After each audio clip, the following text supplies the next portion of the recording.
ಏನ್ ಮಾಡಿದ್ರು ನಿಮ್ ದೇಹದ ತೂಕ ಹೆಚ್ಚಾಗ್ತಾ ಇಲ್ವಾ? ನಾನು ತುಂಬಾ ತೆಳ್ಳಗಿದ್ದೀನಿ ಅಂತ ಬೇಜಾರಲ್ಲಿದ್ದೀರಾ? ಅಥವಾ ಕಾಯಿಲೆಯಿಂದ ಚೇತರಿಕೆ ಹೊಂದಬೇಕಾದ್ರೆ ನಾನು ಮುಂಚಿನ ಹಾಗೆ ಆರೋಗ್ಯಯುತವಾಗಿ ನನ್ನ ಹೈಟಿಗೆ ಮತ್ತು ನನ್ನ ವಯಸ್ಸಿಗೆ ತಕ್ಕ ಹಾಗೆ ತೂಕ ಇರ್ಬೇಕಲ್ಲ ಅಂತ ಯೋಚನೆ ಮಾಡ್ತಾ ಇದ್ದೀರಾ? ದೇಹದ ತೂಕ ಇಳಿಸೋದು ಎಷ್ಟು ಕಷ್ಟನೋ ಅಷ್ಟೇ ದೇಹದ ತೂಕ ಏರಿಸೋದು ಕೂಡ ಕಷ್ಟನೇ. ಇದನ್ನ ವೈಜ್ಞಾನಿಕವಾಗಿ ಹೇಗ್ ಮಾಡೋದು ಅಂತ ನಾವು ಅರ್ಥ ಮಾಡ್ಕೊಳ್ಳೋಣ.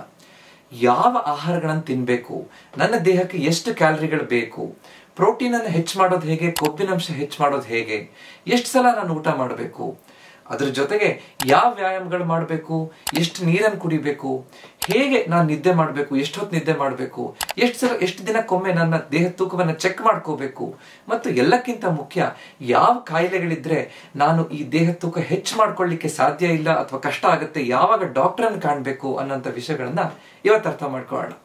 ನಮಸ್ಕಾರ, ನಾನು ನಿಮ್ಮ orthopedic surgeon doctor Kishan Bhagwat.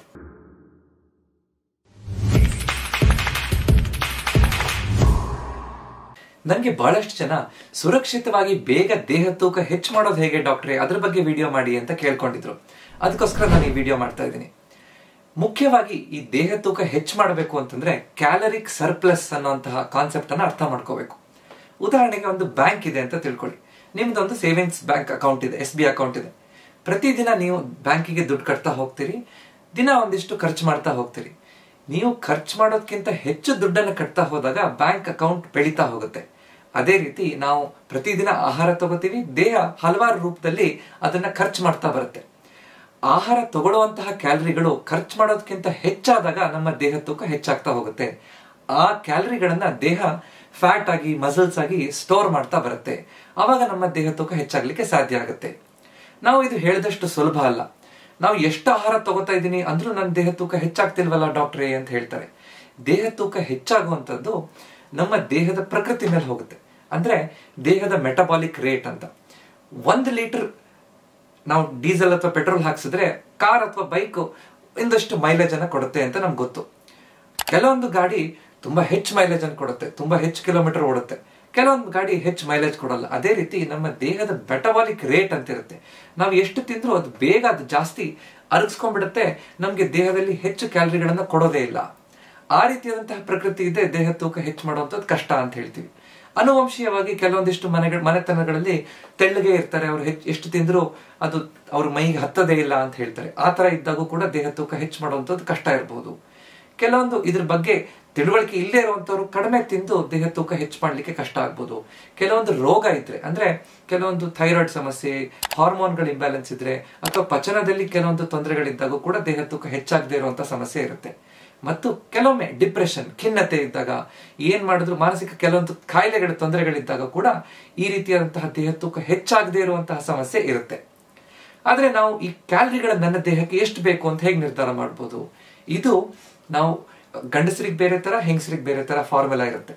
ನಮ್ಮ ತೂಕ ಎಷ್ಟು, ಈಗಿನ ತೂಕ ಎಷ್ಟಿದೆ, ನಮ್ಮ ಹೈಟ್ ಎಷ್ಟಿದೆ, ನಮ್ಮ ವಯಸ್ಸೆಷ್ಟು, ಇದೆಲ್ಲದರ ಮೇಲೆ ನಾನು ಎಷ್ಟು ಆಕ್ಟಿವ್ ಆಗಿ ಕೆಲಸ ಮಾಡ್ತೀನಿ, ನಾನು ಕೂತ್ಕೊಂಡೇ ಕೆಲಸ ಮಾಡೋಣ, ಸಾಮಾನ್ಯವಾಗಿ ಹೆಚ್ಚು ಹೊಲದಲ್ಲಿ ಕೆಲಸ ಮಾಡುವಂತವನ, ಅಥವಾ ಬಹಳ ಜಾಸ್ತಿ ಕೆಲಸ ಮಾಡಿಕೊಂಡು ಜಿಮ್ ಅಲ್ಲಿ ವರ್ಕೌಟ್ ಮಾಡೋಣ, ಈ ರೀತಿಯಂತಹ ವ್ಯಕ್ತಿತ್ವದ ಮೇಲೂ ಕೂಡ ನಮ್ಮ ಕ್ಯಾಲರಿ ರಿಕ್ವೈರ್ಮೆಂಟ್ ಎಷ್ಟು ಅಂತ ನಿರ್ಧಾರ ಆಗುತ್ತೆ. ಉದಾಹರಣೆಗೆ ಒಬ್ಬ 30 ವರ್ಷದ ವ್ಯಕ್ತಿ ಸುಮಾರು ಒಂದು 70 kg ಇದ್ದಾರೆ, 5 ಫೀಟ್ 6 ಇಂಚ್ ಅವರ ಹೈಟ್ ಅಂತ ಇದ್ರೆ, ಸಾಮಾನ್ಯವಾಗಿ ಆಕ್ಟಿವ್ ಆಗಿರುವಂತಹ ವ್ಯಕ್ತಿ ಅಂದ್ರೆ ಅವ್ರಿಗೆ ಸುಮಾರು 2500 ಕ್ಯಾಲರಿ ಪ್ರತಿನಿತ್ಯ ಬೇಕು ಅಂತ ಹೇಳ್ತೀವಿ. ಆ ರೀತಿ ನಮ್ಮ ಎಷ್ಟು ದಿನನಿತ್ಯದ ಕೆಲಸ ಎಷ್ಟಿದೆ ಅನ್ನೋದ್ರ ಮೇಲೆ, ನಮ್ಮ ಈಗಿನ ತೂಕ, ಈಗಿನ ಹೈಟ್ ಎಷ್ಟಿದೆ ಅನ್ನೋದ್ರ ಮೇಲೆ ನಮ್ಮ ಕ್ಯಾಲರಿ ಎಷ್ಟು ಬೇಕು ಅನ್ನೋದನ್ನ ನಿರ್ಧಾರ ಮಾಡ್ಕೋಬೇಕು. ತೂಕ ಹೆಚ್ಚು ಮಾಡಬೇಕು ಅಂತಂದ್ರೆ ಸುಮಾರು 250ರಿಂದ 500 ಕ್ಯಾಲರಿ ನಮ್ಮ ಈಗಿನ ಲೆವೆಲ್ ಎಷ್ಟಿದೆಯೋ ಅದಕ್ಕಿಂತ ಹೆಚ್ಚು ನಾವು ಪ್ರತಿನಿತ್ಯ ಸೇವಿಸಲಿಕ್ಕೆ ನಾವು ಟಾರ್ಗೆಟ್, ಅದು ನಮ್ಮ ಗುರಿಯಾಗಿರ್ಬೇಕು. ಎರಡನೇ ವಿಷಯ, ನಾವು ಕ್ಯಾಲರಿ ಡೆನ್ಸ್ ಆಹಾರವನ್ನ ತಿನ್ಬೇಕು. ನಮ್ಗೆ ಪ್ರತಿನಿತ್ಯ ಎಷ್ಟು ಕ್ಯಾಲರಿಗಳನ್ನ ತಿನ್ಬೇಕು ಅಂತ ನಿರ್ಧಾರ ಆದ್ಮೇಲೆ, ಗೊತ್ತಾದ ನಂತರ ಹೆಚ್ಚು ಪೋಷಕಾಂಶ ಇರುವಂತ ಆಹಾರವನ್ನ ಸ್ವಲ್ಪ ಆಹಾರದಲ್ಲೇ ಪೂರೈಸೋ ರೀತಿ ಹೇಗೆ ಅಂತ ನಾವು ನಿರ್ಧಾರ ಮಾಡಬೇಕು ಅಥವಾ ಯೋಚನೆ ಮಾಡಬೇಕು. ಆ ರೀತಿಯಾದಂತಹ ಆಹಾರಗಳನ್ನ ಕ್ಯಾಲರಿ ಡೆನ್ಸ್ ಆಹಾರ ಅಂತ ಹೇಳ್ತೀವಿ. ಕಡಿಮೆ ಆಹಾರದಲ್ಲಿ ಹೆಚ್ಚು ಕ್ಯಾಲರಿಗಳು ನಮ್ಗೆ ಸಿಗುತ್ತೆ, ಒಳ್ಳೆ ಪೋಷಕಾಂಶಗಳು ಸಿಗುತ್ತೆ ಅಂತ. ಇದು ಹೇಗೆ ನಮ್ಮ ದಿನನಿತ್ಯದ ಆಹಾರದಲ್ಲಿ ಪೂರೈಕೆ ಆಗುತ್ತೆ?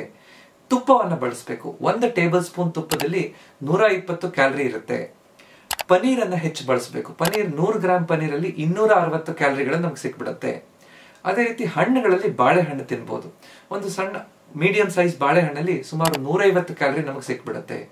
ತರಕಾರಿಯಲ್ಲಿ ಆಲೂಗಡ್ಡೆ, ಪೊಟ್ಯಾಟೊ, ಆಲೂಗಡ್ಡೆ ಹೆಚ್ಚು ಕ್ಯಾಲರಿಗಳನ್ನು ನಮ್ಗೆ ಸಿಗುತ್ತೆ. ಅನ್ನದಲ್ಲೂ ಸುಮಾರು ಒಂದು ಮೀಡಿಯಂ ಸೈಜ್ ಒಂದು ಬೌಲ್ ಅನ್ನದಲ್ಲಿ 200 ಕ್ಯಾಲರಿ ನಮ್ಗೆ ಸಿಕ್ಬಿಡುತ್ತೆ. ಅದೇ ರೀತಿ ನಾವು ಚನಾ ಚಾಟ್ ಮಾಡ್ಕೊಂಡು ತಿನ್ಬೋದು. ಚನಾ ಅಂತಂದ್ರೆ ಕಡಲೆಕಾಳು, ಚನಾ ಚಾಟ್ ಮಾಡ್ಕೊಂಡು ತಿನ್ನೋದ್ರಿಂದ ಅದು ಕೂಡ ಕ್ಯಾಲರಿ ಡೆನ್ಸ್ ಆಹಾರ ಅಂತ ಹೇಳ್ಬೋದು. ಕೊಬ್ಬರಿ ಅಥವಾ ತೆಂಗಿನಕಾಯಿನೂ ಕೂಡ ಅದನ್ನ ನಮ್ಮ ಹೆಚ್ಚಿನ ಆಹಾರದಲ್ಲಿ ದಕ್ಷಿಣ ಭಾರತದಲ್ಲಿ ಉಪಯೋಗಿಸ್ತೀವಿ. ಅದು ಕೂಡ ಕ್ಯಾಲರಿ ಡೆನ್ಸ್. ಹೆಚ್ಚು ತೆಂಗಿನಕಾಯಿಯನ್ನು ಬಳಸೋದು ಒಳ್ಳೆಯದು. ಅದ್ರ ಜೊತೆಗೆ ಡ್ರೈ ಫ್ರೂಟ್ಸ್ ಅನ್ನ ತಿನ್ನೋದು ಮತ್ತೆ ಕೆಲವೊಂದಿಷ್ಟು ಬೀಜಗಳ ಮಿಕ್ಸ್ ಅನ್ನ ತಿನ್ನೋದು ಕೂಡ ಒಳ್ಳೆಯದು. ಅದು ಕೂಡ ಕ್ಯಾಲರಿ ಡೆನ್ಸ್. ಡ್ರೈ ಫ್ರೂಟ್ಸ್ ಅಲ್ಲಿ ಮುಖ್ಯವಾಗಿ ಡೇಟ್ಸ್, ಖರ್ಜೂರವನ್ನು ತಿನ್ಬೇಕು, ಗೋಡಂಬಿಯನ್ನು ತಿನ್ಬೇಕು, ಬಾದಾಮಿ ತಿನ್ಬೇಕು ಅಂತ ಹೇಳ್ತೀವಿ. ಈ ಎಲ್ಲ ಆಹಾರಗಳನ್ನ ಪ್ರತಿನಿತ್ಯದ ಆಹಾರದಲ್ಲಿ ನಾವು ಬಳಸ್ಕೊಂಡ್ರೆ ಖಂಡಿತವಾಗಿ ನಮ್ಗೆ ಹೆಚ್ಚು ಕ್ಯಾಲರಿಗಳು ಪ್ರತಿನಿತ್ಯ ಸಿಗ್ಲಿಕ್ಕೆ ಸಾಧ್ಯ ಆಗುತ್ತೆ. ಮೂರನೇ ವಿಷಯ, ನಮ್ಮ ಆಹಾರದಲ್ಲಿ ಪ್ರೋಟೀನ್ ಅನ್ನ ಹೆಚ್ಚು ಮಾಡ್ತಾ ಹೋಗ್ಬೇಕು. ನಾವು ಕೇವಲ ದಪ್ಪ ಆದ್ರೆ ಸಾಕಾಗೋದಿಲ್ಲ, ಗಟ್ಟಿ ಆಗೋದು ಮುಖ್ಯ. ಗಟ್ಟಿ ಆಗ್ಬೇಕು ಅಂದ್ರೆ ನಮ್ಮ ಮಾಂಸಖಂಡಗಳು ಚೆನ್ನಾಗಿರ್ಬೇಕು. ಅದಕ್ಕೆ ಪ್ರೋಟೀನ್ ಬೇಕೇ ಬೇಕು. ಒಬ್ಬ ಸಾಮಾನ್ಯ ವ್ಯಕ್ತಿಗೆ ಅವನ ದೇಹ ತೂಕ ಎಷ್ಟಿದೆ ಅನ್ನೋದ್ರ ಮೇಲೆ ಪ್ರೋಟೀನ್ ಎಷ್ಟು ಬೇಕು ಅಂತ ನಿರ್ಧಾರ ಆಗುತ್ತೆ. ಉದಾಹರಣೆಗೆ ಒಂದು 60 kg ವ್ಯಕ್ತಿ ಅಂತಂದ್ರೆ 60 ರಿಂದ 80 ಗ್ರಾಮ್ ಪ್ರತಿನಿತ್ಯ ಪ್ರೋಟೀನ್ ತಗೊಳ್ಳೇಬೇಕು ಅಂತ ಹೇಳ್ತೀವಿ. ಅಂದ್ರೆ 1 kgಗೆ 1 ಗ್ರಾಮ್ ಆದ್ರೂ ಬೇಕೇ ಬೇಕು ಅಂತ. 1 gram per kg body weight ಅಂತ. ಇಷ್ಟು ಪ್ರೋಟೀನ್ ನಾವು ಹೇಗೆ ಪೂರೈಕೆ ಮಾಡಬಹುದು? ಸುಲಭವಾಗಿ ಹಾಲು ಮತ್ತು ಹಾಲಿನ ಪದಾರ್ಥಗಳು, ಹಾಲು, ಮೊಸರು, ಬೆಣ್ಣೆ, ಚೀಸ್, ಪನೀರ್, ಇದರಲ್ಲಿ ನಮ್ಗೆ ಬಹಳ ಚೆನ್ನಾಗಿ ಪ್ರೋಟೀನ್ ಸಿಗುತ್ತೆ. ಮೊಳಕೆ ಕಾಳುಗಳಲ್ಲಿ ಸಿಗುತ್ತೆ. ಜೊತೆಗೆ ಎಲ್ಲ ಡ್ರೈ ಫ್ರೂಟ್ಸ್ ಗಳಲ್ಲಿ ಸಿಗುತ್ತೆ. Soya chunk, soya milk, soya products ಗಳಲ್ಲಿ ಸಿಗುತ್ತೆ. ಇದು ಶಾಕಾಹಾರಿ ಮೂಲಗಳಾಯ್ತು. ಮಾಂಸಾಹಾರಿ ಮೂಲಗಳಾದ್ರೆ ಮುಖ್ಯವಾಗಿ ಮೊಟ್ಟೆಯ ಬಿಳಿ ಭಾಗದಲ್ಲಿ ಬಹಳ ಚೆನ್ನಾಗಿ ಸಿಗುತ್ತೆ. ಮೀನು, ಮಾಂಸದಲ್ಲೂ ಕೂಡ ಈ ಪ್ರೋಟೀನ್ ಸಿಗುತ್ತೆ. ಸರಿಯಾದ ರೀತಿಯಲ್ಲಿ ಪ್ರೋಟೀನ್ ತಗೊಳ್ಳೋದ್ರಿಂದ ನಮ್ಮ ಮಾಂಸಖಂಡಗಳು ಗಟ್ಟಿಯಾಗುತ್ತೆ. ಮಾಂಸಖಂಡಗಳು ಗಟ್ಟಿಯಾದಾಗ ನಾವು ತಗೊಂಡಿರುವಂತಹ ಕ್ಯಾಲರಿಗಳು ಅದು ಸ್ಟೋರ್ ಮಾಡಿ ಇಟ್ಕೊಳ್ಳಿಕ್ಕೆ, ಅದಕ್ಕೆ ಮೆಟಬಲೈಸ್ ಮಾಡ್ಲಿಕ್ಕೆ ಸುಲಭ ಆಗುತ್ತೆ. ನಾಲ್ಕನೇ ವಿಷಯ, ನಮ್ಮ ಆಹಾರದಲ್ಲಿ ಆರೋಗ್ಯಕರ ಕೊಬ್ಬಿನಂಶವನ್ನ ಸೇರಿಸಬೇಕು. Healthy fats. ನಮಗೆ ಕಾರ್ಬೋಹೈಡ್ರೇಟ್ 1 ಗ್ರಾಮ್ ಇಂದ 4 ಕ್ಯಾಲರಿಗಳು ಶಕ್ತಿಯಾಗಿ ಸಿಕ್ಕಿದ್ರೆ, ಈ ಫ್ಯಾಟ್ಸ್ ಗಳಲ್ಲಿ 1 ಗ್ರಾಮ್ ಅಲ್ಲಿ 9 ಕ್ಯಾಲರಿಗಳು ಸಿಗುತ್ತೆ. ಅಂದ್ರೆ ಇದು ಕ್ಯಾಲರಿ ಡೆನ್ಸ್ ಅಂತ ಹೇಳ್ಬೋದು. ಆದ್ರೆ ನಾವು ತುಂಬಾ ಕೊಬ್ಬಿನಂಶ ಎಲ್ಲದೂ ತಿಂತ ಹೋಗ್ಬಿಟ್ರೆ ನಮ್ಮ ಆರೋಗ್ಯಕ್ಕೆ ಹಾನಿಕರ ಆಗ್ಬಿಡ್ಬೋದು. ಅದರಿಂದ ಹೃದಯದ ಸಂಬಂಧಿ ಕಾಯಿಲೆ, ಬೇರೆ ತೊಂದರೆಗಳು ಬರ್ತಾ ಹೋಗ್ಬಿಡ್ಬೋದು. ಈ ರೀತಿ ಆಗ್ಬಾರ್ದು ಅಂತಂದ್ರೆ ಆರೋಗ್ಯಕರ ಕೊಬ್ಬಿನಂಶ ಬಹಳ ಮುಖ್ಯ. ಇದು ನಮ್ಗೆ ಹೇಗೆ ಸಿಗುತ್ತೆ? ಆಲಿವ್ ಆಯಿಲ್ ಅಲ್ಲಿ ಸಿಗುತ್ತೆ. Extra virgin olive oil. ಇದರಲ್ಲಿ ಮೋನೋ ಅನ್ಸ್ಯಾಚುರೇಟೆಡ್ ಫ್ಯಾಟಿ ಆಸಿಡ್ಸ್ ಗಳಿರುತ್ತೆ. ಅದರಿಂದ ನಮ್ಮ ಆರೋಗ್ಯಕ್ಕೆ ಒಳ್ಳೆಯದಾಗುತ್ತೆ. ಆಂಟಿ ಆಕ್ಸಿಡೆಂಟ್ ಗುಣಗಳಿರುತ್ತೆ. ಅದೇ ರೀತಿ ಕೊಬ್ಬರಿ ಎಣ್ಣೆ. ಈ ಕೊಬ್ಬರಿ ಎಣ್ಣೆಯಲ್ಲಿ ಬಹಳ ಚೆನ್ನಾಗಿ ಮೀಡಿಯಂ ಚೈನ್ ಟ್ರೈಗ್ಲಿಸರೈಡ್ MCT ಅನ್ನೋದಿರುತ್ತೆ. ಇದು ನಮ್ಮ ದೇಹ ಬಹಳ ಚೆನ್ನಾಗಿ ಶಕ್ತಿಯಾಗಿ ಮಾರ್ಪಾಡು ಮಾಡ್ಲಿಕ್ಕೆ ಸಾಧ್ಯ ಆಗುತ್ತೆ. ಅದು ನಮ್ಮ ದೇಹಕ್ಕೆ ಆರೋಗ್ಯಕರ ಅಂತ ನಾವು ಹೇಳ್ಬೋದು. ಅದೇ ರೀತಿ ಅವೊಕ್ಯಾಡೋ ಹಣ್ಣಲ್ಲಿರುವಂತಹದ್ದು ಕೂಡ ಹೆಲ್ದಿ ಫ್ಯಾಟ್ಸ್ ಇರುತ್ತೆ. ಈ ನಟ್ಸ್ ಮತ್ತೆ ಸೀಡ್ಸ್ ಮಿಕ್ಸ್ ಗಳನ್ನ ತಗೊಳ್ಳೋದ್ರಿಂದ, ಬೀಜಗಳು ಮತ್ತು ಡ್ರೈ ಫ್ರೂಟ್ಸ್ ಗಳನ್ನ ಮಿಕ್ಸ್ ಮಾಡಿ ಅದನ್ನ ಒಂದು ಮುಷ್ಟಿ ತಗೊಳ್ಳೋದ್ರಿಂದ ಕೂಡ ನಮ್ಗೆ ಬಹಳ ಚೆನ್ನಾಗಿ ಹೆಲ್ದಿ ಫ್ಯಾಟ್ಸ್ ಗಳು ನಮ್ಗೆ ಸಿಗುತ್ತೆ. ಅದೇ ರೀತಿ ನಾವು ಚೆನ್ನಾಗಿ ಫ್ಯಾಟಿ ಫಿಶ್ ಅನ್ನ ತಿನ್ನೋದ್ರಿಂದನೂ ಕೂಡ ಮಾಂಸಾಹಾರಿ ಮೂಲದವರಿಗೆ ಈ ಆರೋಗ್ಯಕರ ಕೊಬ್ಬಿನಂಶ ನಮ್ಗೆ ಆಹಾರದಲ್ಲಿ ಬಂದಾಗ ಆಗುತ್ತೆ. 5ನೇ ವಿಷಯ, ಈಟ್ ಫ್ರೀಕ್ವೆಂಟ್ಲಿ. ನಾವು ಕಾಲ ಕಾಲಕ್ಕೆ ಸರಿಯಾದ ರೀತಿಯಲ್ಲಿ ತಿನ್ಬೇಕು. ಅಂದ್ರೆ ನಾವು ಸಾಮಾನ್ಯವಾಗಿ ಬೆಳಿಗ್ಗೆ ತಿಂಡಿ, ಮಧ್ಯಾಹ್ನ ಊಟ, ರಾತ್ರಿ ಊಟ ಅಂತ 3 ಸಲ ಊಟ ಮಾಡ್ತೀವಿ ಅಥವಾ ತಿಂತೀವಿ. ಅದ್ರ ಬದಲು 5 ಸಲ ಊಟ ಮಾಡಬೇಕು. ಬೆಳಿಗ್ಗೆ ತಿಂಡಿ, ಮಧ್ಯಾಹ್ನ ಊಟದ ಮಧ್ಯದಲ್ಲಿ ಒಂದು ಮಿಡ್ ಮಾರ್ನಿಂಗ್ ಸ್ನಾಕ್ ಇರಬೇಕು. ಮಧ್ಯಾಹ್ನ ಊಟ ಮತ್ತು ಸಂಜೆ ಊಟದ ಮಧ್ಯದಲ್ಲಿ ಒಂದು ಮಿಡ್ ಈವ್ನಿಂಗ್ ಸ್ನಾಕ್ ಇರಬೇಕು. ಈ ಸ್ನಾಕ್ಸ್ ಅನ್ನ ಸರಿಯಾದ ಸಮಯದಲ್ಲಿ ತಿನ್ನೋದು ಮುಖ್ಯ. ಕರೆಕ್ಟ್ ಟೈಮ್ ಫಿಕ್ಸ್ ಮಾಡ್ಕೊಂಡು ಅವಾಗ ತಿನ್ಬೇಕು.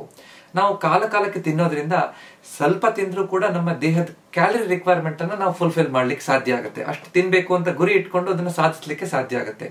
ಇಲ್ಲದೆ ಹೋದ್ರೆ ನಾವು ಸಮಯ ಯಾವ್ದೋ ಎಷ್ಟೆಷ್ಟೊತ್ತಿಗೋ ತಿನ್ಬಿಟ್ರೆ ನಾವು ತುಂಬಾ ಹಸಿವು ಜಾಸ್ತಿ ಆಗಿರ್ಬೋದು. ನಾವು ಅನಾರೋಗ್ಯಕರ ಆಯ್ಕೆಗಳನ್ನ ತಿಂತಾ ಹೋಗ್ಬೋದು. ಏನೇನೋ ತಿಂತಾ ಹೋದಾಗ ನಮ್ಮ ದೇಹಕ್ಕೆ ಅದು ಅಡ್ಡ ಪರಿಣಾಮ ಬೀರ್ಬೋದು. ನಾವು ಸರಿಯಾದ ಸಮತೋಲನದ ಆಹಾರವನ್ನೇ ತಿನ್ಬೇಕು. ತುಂಬಾ ತಿನ್ಬೇಕು, ದೇಹ ತೂಕ ಜಾಸ್ತಿ ಮಾಡೋದು ಅನ್ನೋದಕ್ಕಿಂತ ಸರಿಯಾದ ಸಮಯದಲ್ಲಿ ಏನ್ ತಿನ್ಬೇಕು ಅದನ್ನ ತಿಂದ್ರೆ ದೇಹ ತೂಕ ಚೆನ್ನಾಗಿ ಹೆಚ್ಚಾಗ್ಲಿಕ್ಕೆ ಸಾಧ್ಯ ಆಗುತ್ತೆ. ಆರೋಗ್ಯಕರ ಸ್ನಾಕ್ ಅಂದ್ರೆ ಏನ್ ಮಾಡಬಹುದು?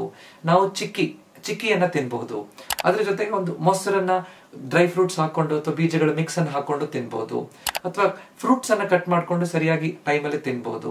ಅಥವಾ ಪೀನಟ್ ಬಟರ್ ಹಾಕೊಂಡು ನಾವು ಒಂದು ಬಿಸ್ಕೆಟ್ ಮೇಲೆ ಹಾಕೊಂಡು ತಿನ್ಬಹುದು. ಈ ರೀತಿಯಾದಂತಹ ಕರೆಕ್ಟ್ ಆಗಿ ಆರೋಗ್ಯಕರ ಆಯ್ಕೆಗಳನ್ನು ಮಾಡೋದ್ರಿಂದ ಸರಿಯಾದ ರೀತಿಯಲ್ಲಿ ನಮ್ಮ ದೇಹ ತೂಕ ಹೆಚ್ಚಿಸಲಿಕ್ಕೆ ಸಾಧ್ಯ ಆಗುತ್ತೆ. 6ನೇ ವಿಷಯ, ನಮ್ಮ ಮಾಂಸಖಂಡಗಳನ್ನ ಗಟ್ಟಿ ಮಾಡ್ತಾ ಹೋಗುವಂತಹ ವ್ಯಾಯಾಮಗಳು, ಸ್ಟ್ರೆಂತ್ ಟ್ರೈನಿಂಗ್ ಅನ್ನ ಮಾಡೋದು. ದೇಹ ತೂಕ ಹೆಚ್ಚು ಮಾಡ್ಬೇಕು ಅಂದ್ರೆ ಕೇವಲ ಬೊಜ್ಜು ಹೆಚ್ಚು ಮಾಡಿದ್ರೆ ಸಾಕಾಗೋದಿಲ್ಲ. ನಮ್ಮ ಮಾಂಸಖಂಡಗಳು ಗಟ್ಟಿ ಆಗ್ಬೇಕು.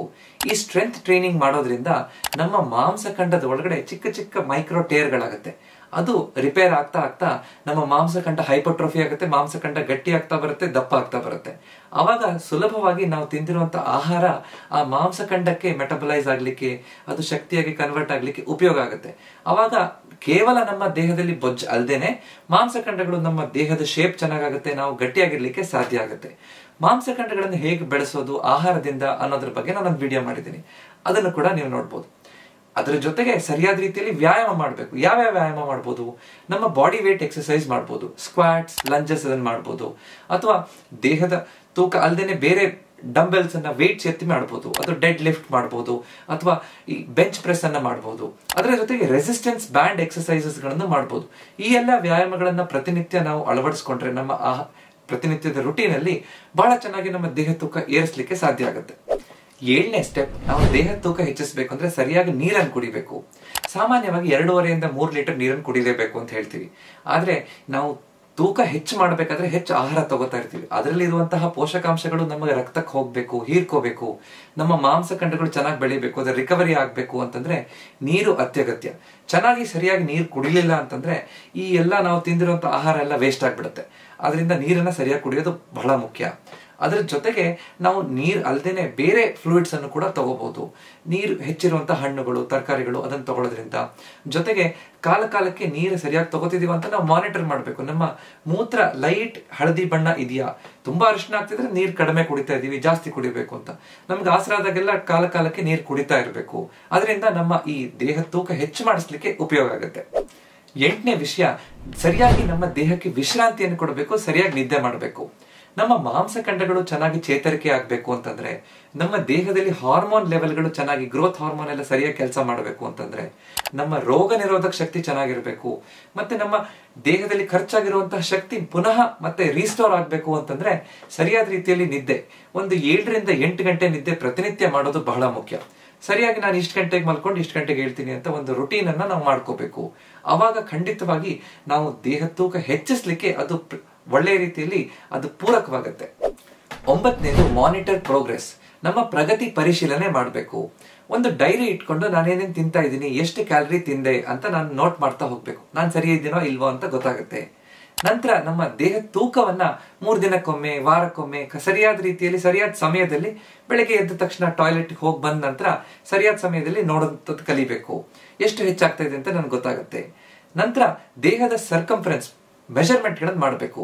ಅದು chest circumference, waist circumference, hip, thigh ಮತ್ತು ಆರ್ಮ್, ಈ ಮೆಜರ್ಮೆಂಟ್ ಗಳನ್ನ ಮಾಡೋದ್ರಿಂದ ನಾನು ಎಲ್ಲಿ ಸರಿ ಮಾಡ್ತಾ ಇದ್ದೀನಿ, ಎಲ್ಲಿ ತಪ್ಪು ಮಾಡ್ತಾ ಇದ್ದೀನಿ ಅಂತ ಗುರುತಿಸ್ಲಿಕ್ಕೆ ಸಾಧ್ಯ ಆಗುತ್ತೆ. ಅದನ್ನ ಸರಿಪಡಿಸ್ಕೋಬಹುದು. ಬೇಜಾರು ಮಾಡ್ಕೋಬಾರ್ದು, ತಾಳ್ಮೆ ಮುಖ್ಯ. ಎಷ್ಟು ನಾನು ಪ್ರಯತ್ನ ಮಾಡಿದ್ರೆ ನನ್ನ ದೇಹ ತೂಕ ಹೆಚ್ಚಾಗ್ತಾ ಇಲ್ಲ ಅಂತ ಬೇಜಾರು ಮಾಡ್ಕೊಂಡ್ರೆ ಏನು ಉಪಯೋಗ ಇಲ್ಲ.